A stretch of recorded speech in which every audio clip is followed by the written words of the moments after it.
Là, c'est notre espace d'archives. Les archives d'un cinéma, véritable banque d'images pour comprendre les clichés. Des hommes puissants, virils, dominants.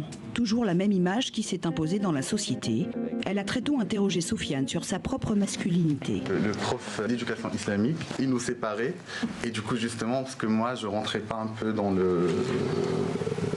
la case, il me disait, par contre, toi, Sofiane, tu peux te mettre là où tu veux.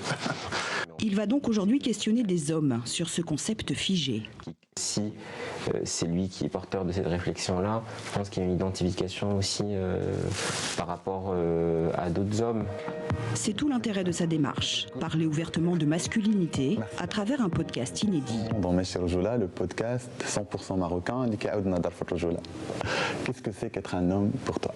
Pour moi, la masculinité, c'est déjà quelque chose de très toxique comme principe. Être un homme, c'est être fort, être viril, être maître du jeu, un peu partout. Et je pense que c'est ça ce qui est dangereux. Du coup, moi, je trouve très important, quand on parle des masculinités, de donner la visibilité à toutes les masculinités, avec leur pluralité. Sofiane a donc choisi pour illustrer son podcast des visuels à contre-courant. Des anti-héros, sur fond rose, presque une provocation, une interpellation. Si ces hommes ne correspondent pas aux standards, seront-ils eux aussi victimes du mal dominant ? Les femmes regardent tout cela avec intérêt.